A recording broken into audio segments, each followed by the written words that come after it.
থেকে এখন থেকে আমরা ইসরায়েলের কোনো পণ্য আমার দোকান আগে রাখবো না, এবং আমি ব্যবহার করবো না, আমার পরিবারের কেউকে ব্যবহার করতে দিব না ইনশাআল্লাহ। আল্লাহ আমাদের সবাইকে তৌফিক দান করেন। সকলে এখানে সমবেত হয়েছেন অল্প সময় ডাকে, এজন্য আপনাদের সকলকেই ধন্যবাদ।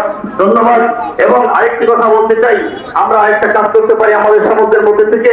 প্রত্যেক দিন আমাদের ফিলিস্তিনের মুসলমানদের জন্য, ইন্ডিয়ার মুসলমানদের জন্য কমপক্ষে 2 রাকাত নামাজ আমরা পড়ে আল্লাহর কাছে দোয়া করতে পারি।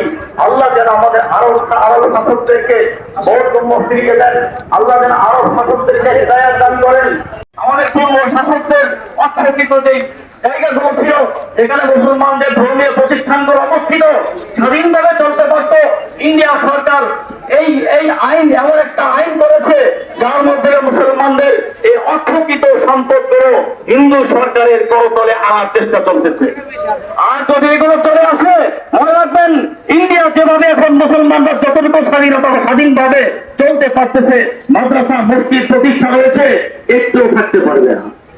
অতএব আমরা আমাদের সকলের কাছে অনুরোধ করি, শুধুমাত্র ইসরায়েলের পণ্য নয়, ইসরায়েল যেমন আমাদের শত্রু, আল্লাহর ঘোষণা অনুযায়ী মুসলমানদের জন্য সবচেয়ে বড় শত্রু হয়ে দুনিয়াতে ইহুদি এবং মুশরিকরা।